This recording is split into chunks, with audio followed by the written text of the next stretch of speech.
Marvel Pocket, ce format est-il une bonne porte d'entrée pour les lecteurs de manga dans le comics? C'est la question que je vous pose. Vous, personnellement, autour de la table, qui êtes tous lecteurs de manga, qu'en pensez-vous? Et je donne la parole à Kinji. Qu'est-ce que t'en penses? Bah, moi, Même une fois, global. totalement, parce que moi j'ai toujours voulu commencer du comics, mais comme c'était pas accessible, du coup j'en lisais pas. Qu'est-ce que tu entends par pas accessible? Bah, parce que ça coûtait cher et genre, en fait, tu pouvais pas. Et juste les petits tomes, ça me dérange. J'aime pas trop. Genre, un petit format comme ça, épais, avec, regroupé avec plusieurs tomes, c'est ce que je préfère aussi. En fait, à l'époque, avant qu'il y ait les films, etc., chez le marchand de journaux, on trouvait les petits fascicules. Je sais plus, ça devait être 4 euros, quelque chose comme ça. Tu avais 2 histoires, Mm. mais c'était grand et super fin, tu vois. Et en fait, c'est ce que tu pouvais prendre sur ton trajet, etc.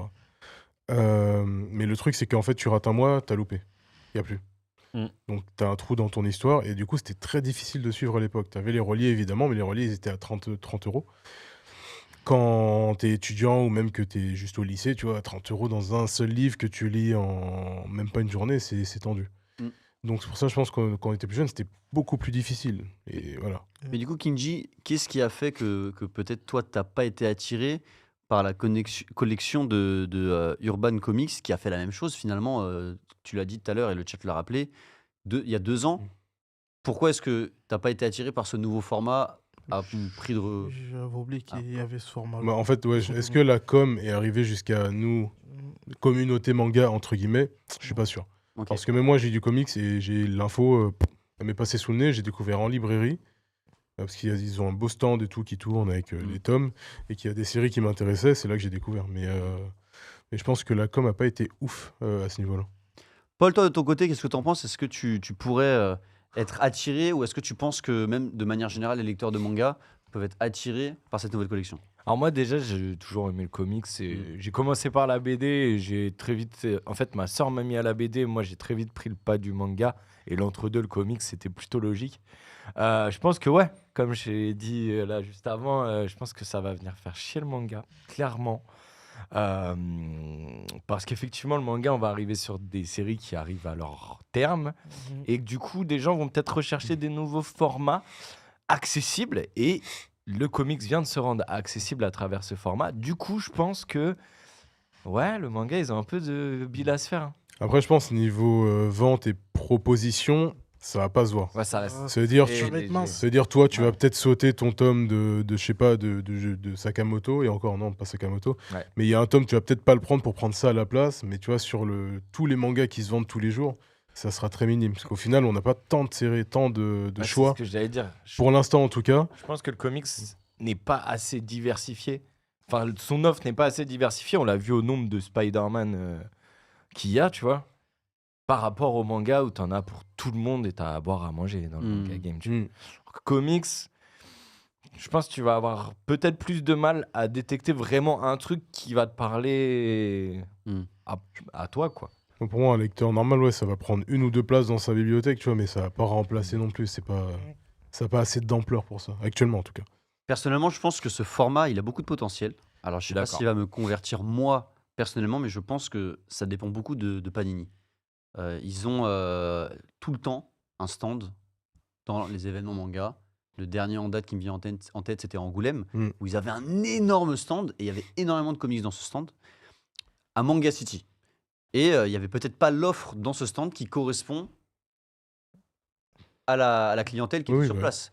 Puisque tu restes sur du comics avec des tarifs hauts, avec des formats différents, etc. Donc je pense que si ils sont intelligents non seulement dans leur présence dans les événements et qui mettent limite plus en avant ça que les autres comics dans les événements manga, ils peuvent créer une habitude ou en tout cas donner un petit avant-goût, faire goûter ce nouveau format aux lecteurs de manga. Et aussi, je pense qu'il y a un travail de leur part à faire qui est ce qu'ils ont fait avec toi, Johan, et qui est le propos de l'émission aujourd'hui, de commencer à aller voir les créateurs de contenu, de commencer à trouver des leviers. Il n'y a pas que les créateurs de contenu, mais trouver des leviers qui vont faire que, tiens, on va informer les gens que ce truc-là existe, parce que Urban Comics, votre collection nomade, personne ne le savait, tu vois. Donc je pense que c'est une bonne idée, ça peut attirer les gens, mais juste le sortir n'est pas suffisant. Faites plus que ça. Et faites une communication qui est spécifique aux lecteurs de manga si c'est cette part de marché que vous voulez prendre. Après, moi, il y a un truc qui m'inquiète un peu. C'est honnêtement la qualité par rapport au prix, c'est assez incroyable.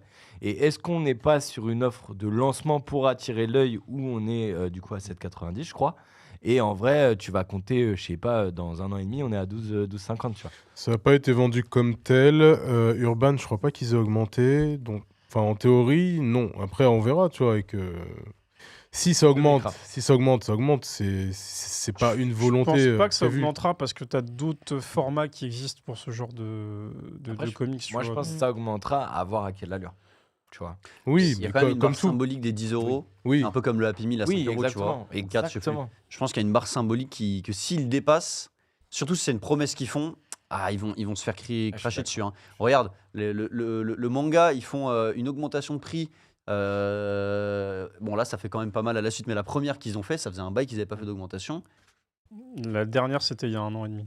Ouais, et les gens pètent un plomb. Hein. Bon, finalement, ils disent plus rien après et ils continuent d'acheter. Enfin, tu gueules au début et puis après, tu t'adaptes. Mais là, je pense que s'ils arrivent à tenir ce pari, bah let's go. Hein. Mais est-ce que si ce pari est tenu au détriment peut-être de l'épaisseur du papier ou d'autres éléments, ça te satisferait ou pas quoi? Ouais, Parce que le comics, ça a toujours été pour moi aussi un objet où le matériel était vraiment de très haute qualité. non, totalement.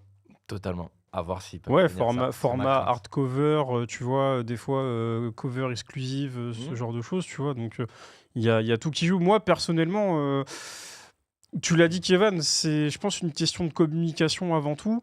Mais aujourd'hui, bon, Yo l'a dit, je pense que c'est Ultimate Spider-Man qui tire vraiment son épingle du jeu parmi ce format.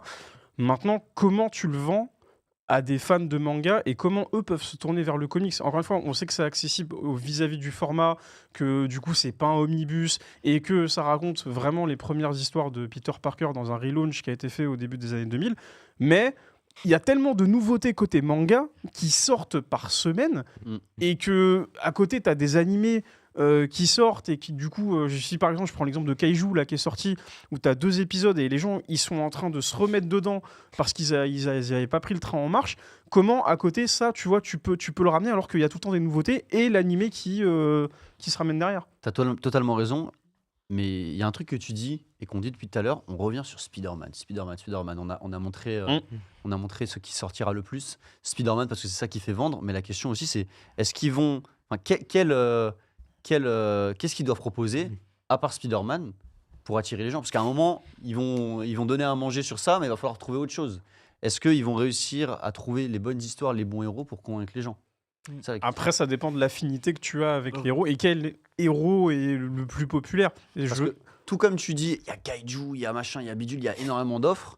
Bah, rien que chez Marvel, en termes de super-héros, je pense que c'est kiff-kiff. Hein. C'est la même chose. Après, je suis pas sûr que si tu prends Ant-Man comme choix, même s'il y en a qui doivent le kiffer, je suis pas sûr que ce soit lui qui va faire que les gens vont acheter. Tu vois, faut vraiment un héros symbolique, iconique. Porte-étendard tu un vois. peu. Ouais. Exactement. Mais dans le comics, perso, Iron Man, je pense qu'il pourrait faire le taf, mais qui va pas convaincre tout le monde. Et Captain, pareil, tu vois. Donc, encore une fois, il faut trouver celui qui, comme tu l'as dit, soit ton porte-étendard. Donc, pour l'instant, ouais, je vois que Speedy, comme chez DC, c'est Batman et Superman. Avec Surtout là, Batman. Hein. Surtout Batman, tu vois, là, il y a Superman Lost qui est sorti il y a pas longtemps. Je pense qu'il marche plutôt bien.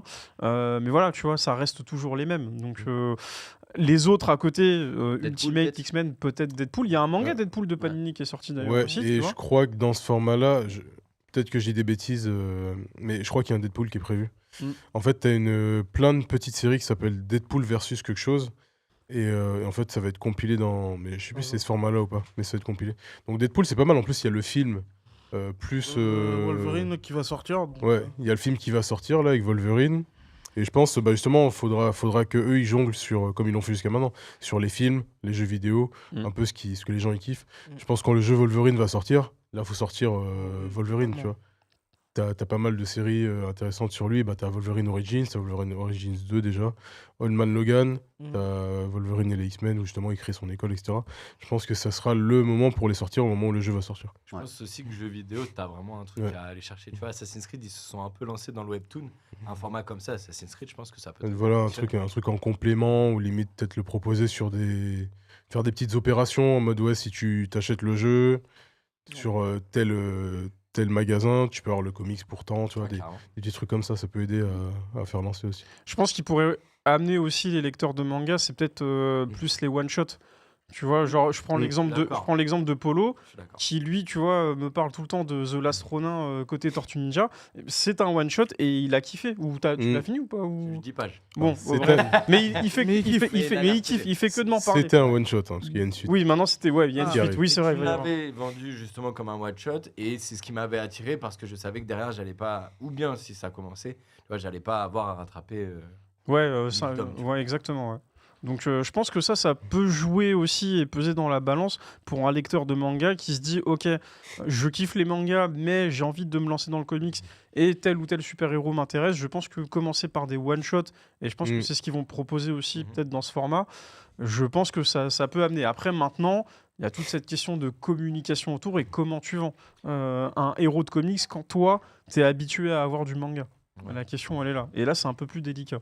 Après, un truc que je trouve bien, c'est qu'en faisant ça, ils vont un peu justement bousculer l'industrie. Le manga, ils vont peut-être devoir réfléchir à comment contrer ça ou voir pour faire un autre peut-être format moins cher.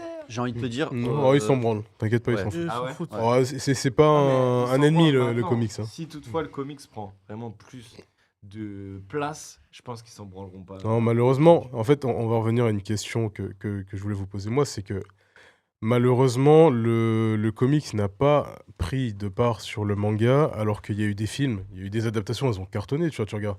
Je sais plus, Avengers, il est combien dans l'histoire du cinéma niveau entrée, tu vois. Ça a cartonné de fou. Et au final, les ventes de comics n'ont pas tant décollé. Alors que tu regardes le manga, il a suffi d'un confinement et d'un pass culture pour que ça pète, tu vois. Ouais. Le pass culture, il a rien changé. Enfin, il a rien changé, non, j'abuse. Il a pas changé grand-chose aux comics.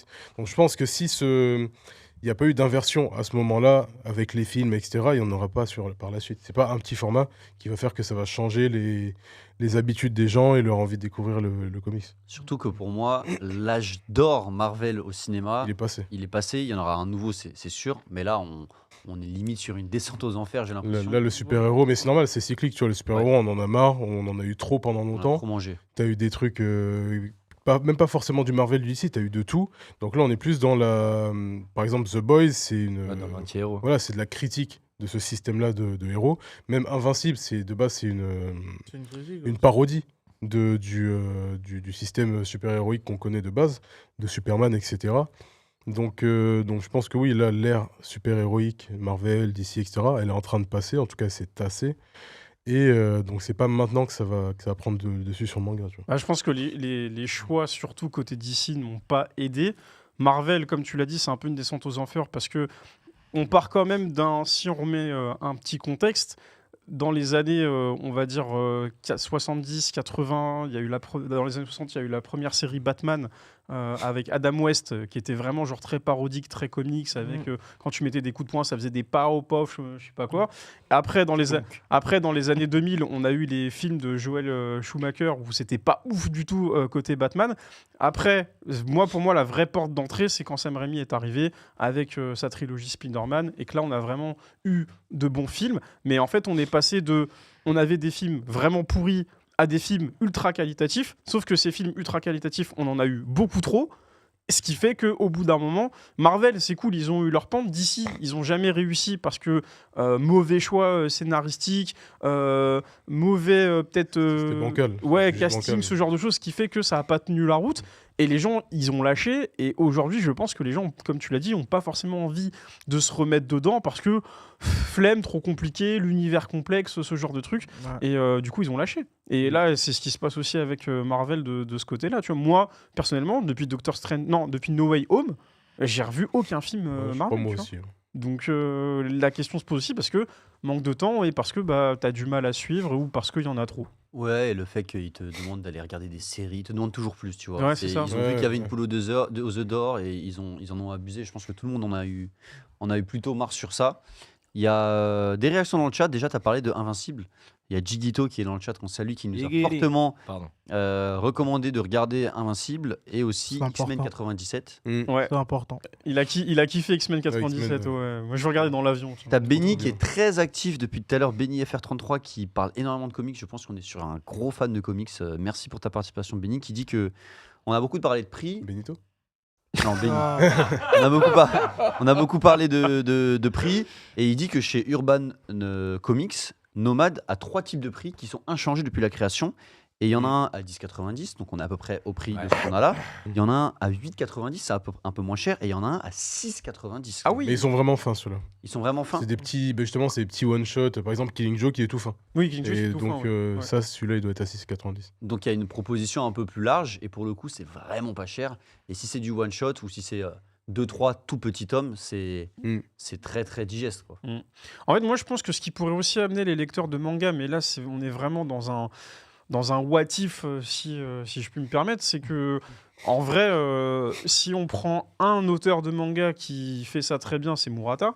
Ouais. Et en vrai, si Murata, demain, te sort on va dire, un one-shot tel qu'il le fait avec ses illus en couleur, là, t'es sûr que tu ramènes v'là le monde. Ah oui, c'est ça. Après, ça dépend que de sa volonté, mais imaginez, je sais pas si en régie pourront nous le montrer, mais si tu montres un Spider-Man dessiné par Murata et que en fait il te sort vraiment un one shot comme ça, moi je me dis mais j'achète, tu vois. Et là du coup, oui, c'est une porte d'entrée dans le sens où tu dis putain, l'auteur de One Punch Man, de High Shield, il m'a sorti un truc de fou, j'étais pas vraiment comics à la base. Là franchement, t'as tout gagné. Mais les auteurs de manga quand ils font du comics, des fois c'est un peu bizarre. Il y a un truc avec Spider-Man et Octopus là, avec la Oui. petite fille là. Ah un peu oui, bizarre, ça, là, ouais. c'est caille chelou, tu vois. Ça vend pas, gros, ça vend C'est pas. super- non. mais d'ailleurs, c'est marrant parce que c'est Superior Spider-Man, enfin, c'est un bout de Superior, enfin, c'est dérivé de Superior Spider-Man, qui est pour moi un des meilleurs arcs de Spider-Man qui est sorti récemment, tu vois. Mais au final, je sais pas, c'est mal vendu. Nous, on l'a vu au Japon, on s'était proposé, c'était dans les mangas et tout, tu vois, mais je sais pas, ça donne pas envie, tu vois. C'est un espèce d'isekai où Octopus se finit dans le corps d'une jeune fille, je crois. Ouais, comme c'est ça. ça, ouais, c'est ça, ouais. C'est trop bizarre. Après avoir pris je crois que en fait dans le comics il prend le corps de Peter Parker et en fait je crois quand il dégage il finit dans le corps d'une petite fille, un truc comme ça.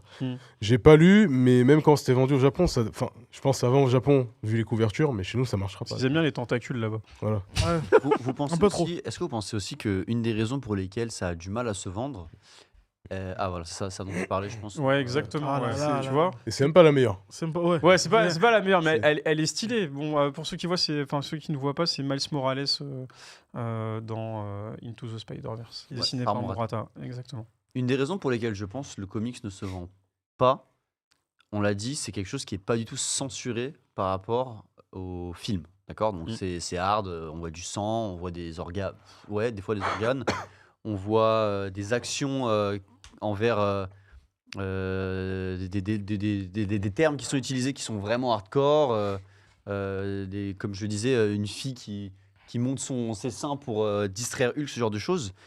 La cible des mangas, elle est quand même très jeune. Et je pense que cette cible des comics est beaucoup plus âgée. Ouais. Et que si tu veux attirer des gens au long terme, tu vas aller chercher des jeunes. C'est ces jeunes qui vont grandir avec toi et qui Oui, vont c'est devenir ça. des fans inconditionnels. C'est difficile d'aller voir quelqu'un qui a 20, 22, 25, de lui vendre quelque chose et qui devienne un fan inconditionnel. Ça sera un passe-temps. Johan, c'est un fan inconditionnel. Tu bouffes ça depuis que tu es tout petit, toi.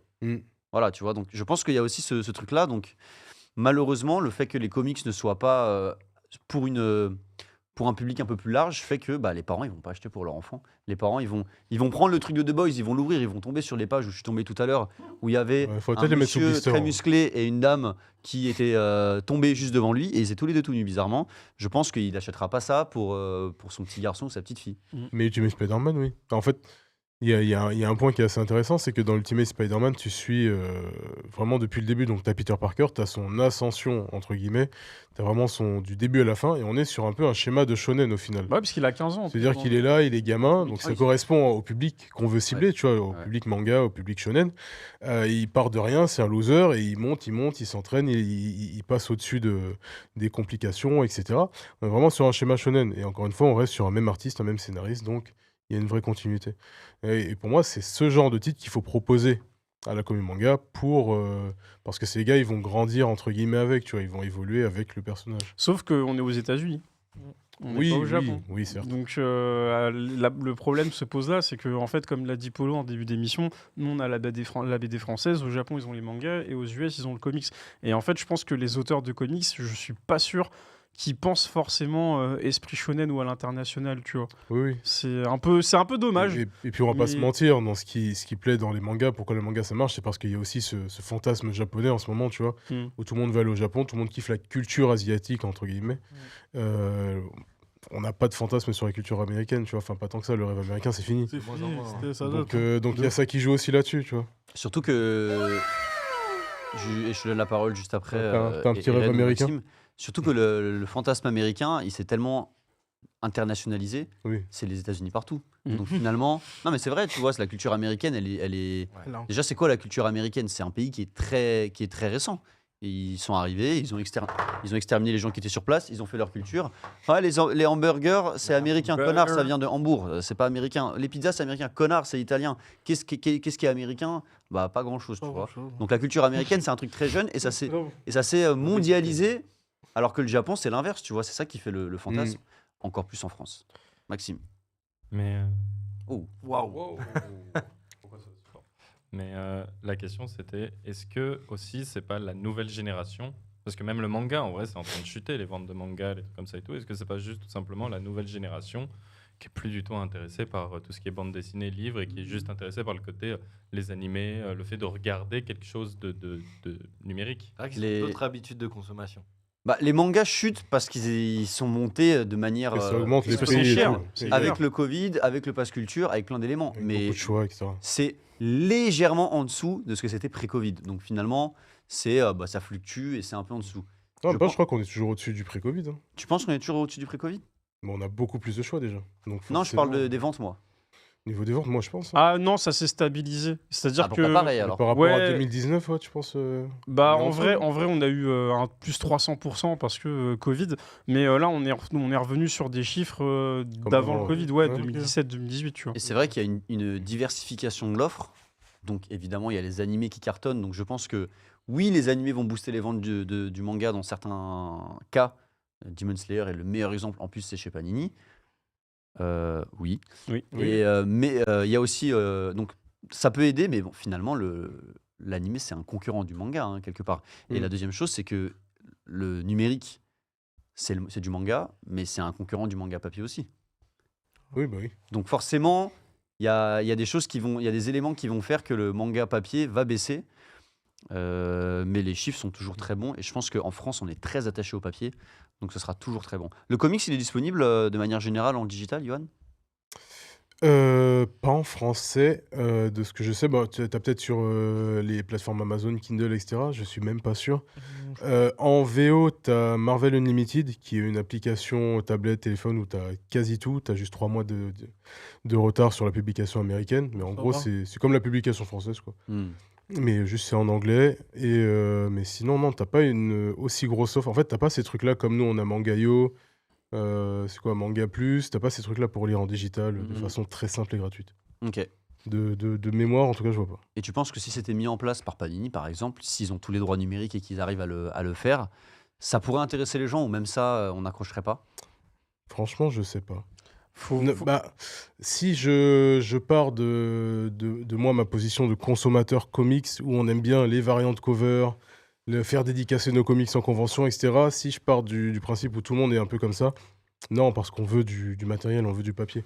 Là, tu vois, il y a le Paris Fan Festival, il y a des gens qui vont acheter des variantes cover spécialement pour faire dédicacer, tu vois. Mm. T'as ce truc-là, puis même les couleurs, ça sera pas les mêmes. Là, vraiment, tu peux t'attarder sur les détails, et puis t'as vraiment des rapprochements avec certains artistes, et je pense que t'as besoin de...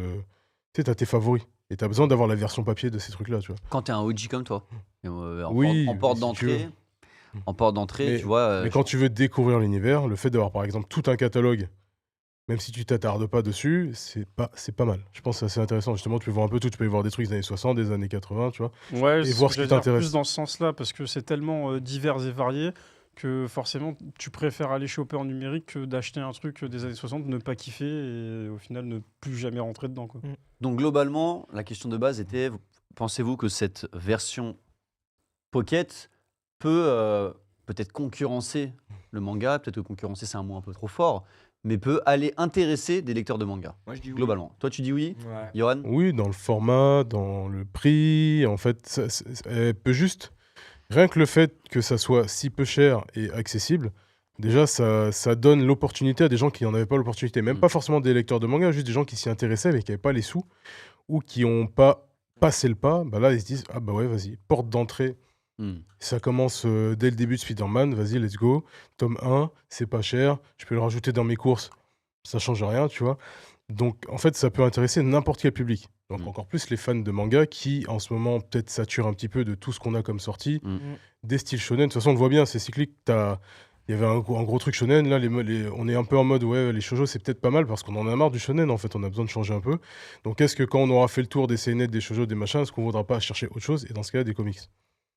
Et c'est peut-être le moment où ça va marcher, tu vois. Moi aussi, pour moi, c'est vraiment une opportunité pour les auteurs. J'allais dire, ça pourrait très bien être un format low cost de la BD, tu vois, notamment.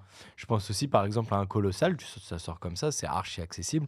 Et justement, Colossal, c'est très grand public, tu vois. Ah, la BD, ils voudront jamais, t'es fou, mec. Genre, les bandes dessinées, ça va rester tel quel. Un Tintin, format comme ça, jamais. Jamais. Hein. Jamais, gros. C'est Oui, mort. non, mais Tintin, non, mais tu vois, sur des nouveaux auteurs, je pense qu'ils pourraient réfléchir à 2 fois sur le format qu'ils souhaitent. Oui, utiliser. les nouveaux auteurs, Et ça reste une ouais, nouvelle, voilà. un Jungle, nouveau je truc, sais quoi. que sur Colossal, c'est à peu près cette taille-là et ce Ouais. format-là, tu Ouais, vois. clairement. Avec des couvertures solides, enfin pleines. Ils font plus les flexibles. Kinji, qu'est-ce que t'en penses? Bonne Ouais, porte d'entrée ou pas? c'est totalement une bonne porte d'entrée, surtout pour moi qui, de base, voulais lire du comics. Et là, je peux le faire à moindre coût. Ok. Et tes copains, de manière générale, tous tes potes que tu as, que tu connais des conventions, tu penses qu'ils pourraient t'intéresser? Ouais, je pense. Ouais. Ok. Chris? Moi, je suis à demi-teinte. Ok. C'est-à-dire que ça reste une bonne porte d'entrée, comme l'a dit Kinji, au niveau du prix. Maintenant, en fait, c'est surtout si t'es curieux. Et en vrai, aujourd'hui, avec le boom du manga et de l'animé, j'aimerais que les jeunes, surtout les plus jeunes, aillent vers ce côté-là. Maintenant, en fait, je pense que c'est le prix, c'est pas le prix la question, c'est vraiment qu'est-ce que tu kiffes dans tout cet univers et est-ce que tu vas aller dedans ou pas. C'est vraiment là où je suis à demi-teinte parce que je sais qu'ils sont trop manga pour aller dans le comics. Maintenant, c'est vraiment une question d'éveil et de curiosité pour moi. Bah, on va finir par mon avis et on passera à la dernière partie de cette émission. Je suis complètement d'accord avec Chris. Moi, je suis de son avis. Et j'ajouterais que je pense qu'ils ont aujourd'hui donné l'élément physique pour être engagé dans la bataille. Mais c'est pas parce que tu as une épée que tu vas gagner. Tu vois, il va falloir à un moment apprendre à l'utiliser. Et la prochaine étape, c'est de créer juste une hype autour de ça. Parce qu'ils ont sorti ça, on en parle aujourd'hui, mais je ne suis pas personnellement, après cette émission, hypé. Parce que hypé, pour moi, c'est un mot, tu vois. C'est une hype. Je suis excité. Donc, je ne suis pas surexcité par ce format et par cette initiative. Et je pense qu'il faut créer une hype générale autour de ce format. Parce qu'aujourd'hui, c'est la hype qui fait tout. Et d'un coup, ça va augmenter. Après, à eux de continuer à scale et à augmenter encore plus. Mais tant qu'il n'y a pas de hype, je pense que ce sera. Après, est-ce qu'ils ont besoin d'une si grosse hype? C'est pas un nouveau titre, comme par exemple, tu as Demon Slayer, tu l'as payé je sais pas combien de milliers d'euros. C'est pas un nouveau titre que tu dois vendre à tout prix vite. Parce qu'en fait, c'est des titres qui sont déjà sortis. Tu as juste plein de formats différents. Donc, ils ont peut-être pas forcément d'aller aussi loin, tu vois, dans les ventes que sur du manga. Je pense que c'est vraiment deux marchés différents à ce niveau-là. Ok.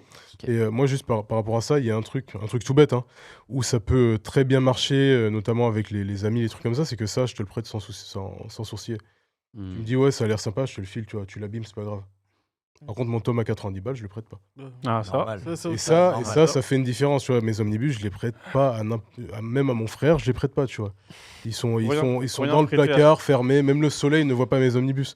Alors que ça, tu me dis, ouais, ça a l'air sympa, je te le prête, même si tu veux, je te le donne. 8 euros, je te le donne, tu lis, et si tu kiffes, tu continues, etc. Et tu as ce truc-là qui va faire que tu vas pouvoir partager tes lectures, tes passions avec tes potes, parce que c'est beaucoup plus Un bon facile de argument, prêter, ça. tu vois. C'est pas fou.